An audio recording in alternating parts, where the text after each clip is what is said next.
ડેડિયાપાડાના ધારાસભ્ય ચૈતર વસાવા સામે ભરૂચ ઝઘડિયા જીઆઈડીસીમાં 3 જેટલી ફરિયાદો નોંધાઈ છે ને હવે આ ફરિયાદો નોંધાયા બાદ આમ આદમી પાર્ટીના નેતાઓની પ્રતિક્રિયા આવવાની શરૂઆત થઈ છે। આમ આદમી પાર્ટીએ ગઈકાલે જે સારું પ્રદર્શન કર્યું તેના ગમી હોવાના આક્ષેપો આપ નેતાઓ લગાવી રહ્યા છે ને તેના કારણે તેમના નેતા અને ધારાસભ્યને જેલમાં નાખવાનું ષડયંત્ર ચાલતું હોય તેવા આક્ષેપો કરવામાં આવી રહ્યા છે। ત્યારે આ મામલે શું કહી રહ્યા છે આપ નેતા પ્રવીણ રામ, વિગતે વાત કરીએ। વૈષ્ણવજન તો તેને કહીએ જે પીડ પરાઈ જાનાને રે। દર્શક મિત્રો, નવજીવન ન્યૂઝમાં આપનું સ્વાગત છે। સ્થાનિક સ્વરાજ્યની ચૂંટણી પૂર્ણ થઈ છે ત્યારે હવે થોડાક દિવસ પહેલાં ભરૂચના ઝઘડિયા જીઆઈડીસીમાં જે મેટ્રોપોલિટન કંપની આવેલી હતી ત્યાં બ્લાસ્ટ થાય છે ને આ બ્લાસ્ટમાં અંદાજિત 20 જેટલા લોકો ગંભીર રીતે દાઝી જાય છે, જેમાં 2 લોકોના મોત પણ થાય છે। આ મામલે ધારાસભ્ય ચૈતર વસાવાનો દાવો છે કે તેમને પીડિત પરિવાર બોલાવે છે, તેઓ કંપની પાસે પહોંચે છે ને યોગ્ય વળતર છે પરિવારને મળે, ન્યાય મળે તે માટે તેઓ ત્યાં બપોરથી ત્યાં જોવા મળે છે, પરંતુ કંપની સંચાલકો ગેટ ન ખોલતા તેઓ ગેટ કૂદીને અંદર ન્યાય અપાવવા માટે પહોંચે છે। તે દરમિયાન રોશન વસાવા નામના વ્યક્તિ સાથે તેમની બબાલ થાય છે।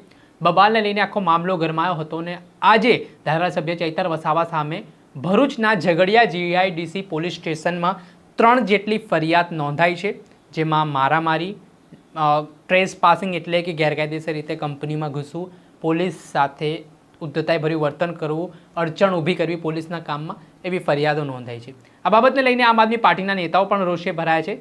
ત્યારે આ મામલે આમ આદમી પાર્ટીના નેતા પ્રવીણ રામની પ્રતિક્રિયા સામે આવી છે। ધારાસભ્ય ચૈતર વસાવા સામે જે ગુનો નોંધાયો છે તે મામલે તેઓ શું કહી રહ્યા છે તે સાંભળો। મારી સાથે આમ આદમી પાર્ટીના નેતા પ્રવીણ રામ જોડાઈ ચૂક્યા છે। ડેડિયાપાડાના ધારાસભ્ય ચૈતર વસાવા સામે વધુ એકવાર ફરિયાદોનો દોર ચાલ્યો છે। 3 ગુનાઓ તેમની સામે નોંધાયા છે, તો પ્રવીણ રામ સાથે વાતચીત કરીએ તેઓ શું માની રહ્યા છે। પ્રવીણભાઈ, ગઈકાલે આમ આદમી પાર્ટીએ જે પરફોર્મન્સ કર્યું ગુજરાતભરમાં, એ પરફોર્મન્સ બાદ આજે ધારાસભ્ય ચૈતર વસાવાએ થોડા દિવસ પહેલાં જે બબાલ કરી હતી કંપનીમાં, તે પછી પોલીસે તેમના પર 3 ફરિયાદ નોંધી છે। શું કહેશો, શું આપની પહેલી પ્રતિક્રિયા મામલામાં? જુઓ, જે કંઈ પણ ઘટના બની થોડા દિવસો પહેલા બની હતી, તો ત્યારે ફરિયાદ ન થઈ અને હવે ફરિયાદ થવાનું માત્ર ને માત્ર કોઈ કારણ હોય તો ગઈકાલે આમ આદમી પાર્ટીના સમગ્ર ગુજરાતભરમાં જે આવેલા પરિણામો છે કે જે સ્થાનિક સ્વરાજ્યની અંદર આમ આદમી પાર્ટી શૂન્ય ઉપર હતી, ત્યાંથી અરાઉન્ડ 15 જેટલી તાલુકા પંચાયતો આમ આદમી પાર્ટીની બની છે। એક નર્મદાની અંદર એક જિલ્લા પંચાયત, આખી જિલ્લા પંચાયત આમ આદમી પાર્ટીની નર્મદાની અંદર નિર્માણ પામી છે। અરાઉન્ડ આંકડાકીય દ્રષ્ટિએ જોવા જાય તો 500 થી પણ વધારે 550 થી પણ વધારે કેન્ડિડેટ સ્થાનિક સ્વરાજ્યની ચૂંટણીમાં વિજેતા બન્યા હતા, જે ગઈ વખતે માત્ર 25, 30 કે 40 લોકો જ હતા। એની જગ્યાએ 500 થી પણ વધારે કેન્ડિડેટો આમ આદમી પાર્ટીના વિજેતા બન્યા છે। એમની અંદર એક જિલ્લા આખી જિલ્લા પંચાયતનું નિર્માણ થયું અને 15 થી વધારે તાલુકા પંચાયતોના નિર્માણ થયા છે। ત્યારે આ જે પરિણામો છે, આ પરિણામોને લઈને એમાં આદિવાસી બેલ્ટની અંદર ખૂબ સારું પરિણામ જોવા મળી રહ્યું છે। ત્યારે આ પરિણામોને લઈને ક્યાંક ને ક્યાંક ચૈતર વસાવા એ જે કંઈ પણ એની ઇફેક્ટ અને આમ આદમી પાર્ટીની ઇફેક્ટ એ બીજેપીને હજમ ન થતી હોવાથી અત્યારે આ રીતની ખોટી ફરિયાદો કરી અને હેરાન અને પરેશાન કરવાનું કામ કરી રહ્યા છે। તો પ્રવીણભાઈ, આજે તેમને 3 ફરિયાદો તેમના પર થઈ છે। એક ટ્રેસ પાસિંગની થઈ છે, એક લાફાવાળી તેમણે કરી એ થઈને, એક પોલીસના કામમાં અડચણ ઊભી કરવી એ થઈ। ધારાસભ્યને એવું કેવું હતું કે જ્યારે કંપનીમાં બ્લાસ્ટ થયો ત્યારે કંપની પર અત્યાર સુધી ફરિયાદ નથી થઈ, હવે તેમણે ન્યાય અપાવવા માટે પહોંચ્યા ત્યારે તેમના પર તરત જ ફરિયાદ થઈ ગઈ, એક ષડયંત્ર ગણાવ્યું છે તેમને તેના પર। તો આ બાબતને લઈને તમે શું માનો છો, કેમ પોલીસ આવું કરી રહી છે?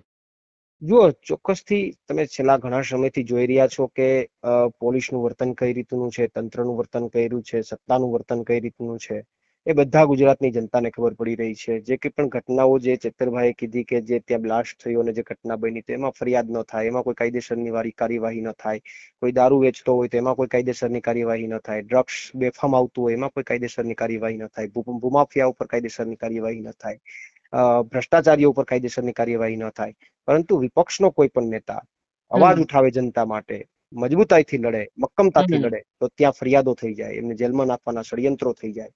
તો આખી ઘટના સમગ્ર ગુજરાતના લોકો ઘણા સમયથી નિહાળી રહ્યા છે અને આ જ નબળી તાકાતો સામે અમે બધા લડી રહ્યા છે એ સમગ્ર ગુજરાતની જનતાને ખબર છે।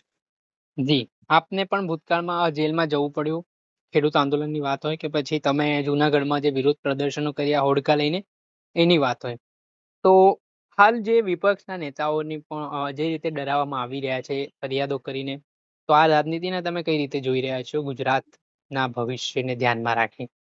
જુઓ, આ રાજનીતિ જે છે એ એક લેવલથી પણ નીચલી કક્ષાની રાજનીતિ ઉપર લોકો જતા રહ્યા છે.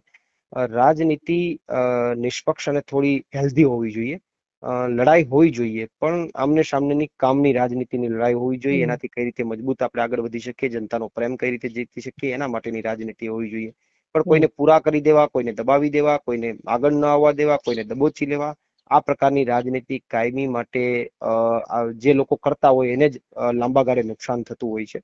તો જે પરિસ્થિતિ અમે ભોગવી રહ્યા છે, 108 દિવસ સુધી મને જેલમાં નાખ્યો, અહીંયા પણ માની લો કે ઉડકું ચલાવતા હતા તો એમની અંદર પણ કેસો કર્યા, ફરિયાદો કરી. તો આ બધી ઘટનાઓ જે છે ગુજરાતની જનતા નિહાળી રહી છે, અને અમે બધું તમામ ઝેર છે પી રહ્યા છે, કઠણ કાળજુ રાખીને પી રહ્યા છે. તો આ તમામ રાજનીતિ હું એવું માનું છું કે આ ગંદી રાજનીતિ છે, જેને હું નકારી કાઢું છું. અને આવી રાજનીતિ આવનારા સમયમાં જે લોકો આવી પ્રકારની રાજનીતિ કરે છે એને જ પગમાં કુહાડો વાગવાનો છે. ચોક્કસથી ખૂબ ખૂબ આભાર પ્રવીણભાઈ, તમે જોડાયા આ મુદ્દે તમે પ્રતિક્રિયા આપી. જી આભાર. જે રીતે આપણે સાંભળ્યા હતા પ્રવીણ રામ, તેમણે આ મામલે નિવેદન આપ્યું છે અને ક્યાંક ને ક્યાંક ગઈકાલે નર્મદા જિલ્લા પંચાયત જે આમ આદમી પાર્ટીના ફાળે ગઈ છે તે વસ્તુ હજમ નથી થઈ સત્તા પક્ષને તેવા આરોપો તેમણે લગાવીને તેના કારણે તેમને ડરાવવા માટે, તેમને આવી રીતે હેરાન પરેશાન કરવા માટે તેમના પર ગુનો નોંધાયો હોય તેવા આક્ષેપો પ્રવીણ રામે લગાવ્યા છે. અને ભૂતકાળમાં પણ જે ફરિયાદો આમ આદમી પાર્ટીના નેતાઓ પર થઈ છે તેને લઈને તેમણે વાત કરી છે. દર્શક મિત્રો, આવા જ નવા વિડીયો સાથે આપને માહિતગાર કરતા રહીશું, એટલે નવજીવન ન્યૂઝ જોતા રહો.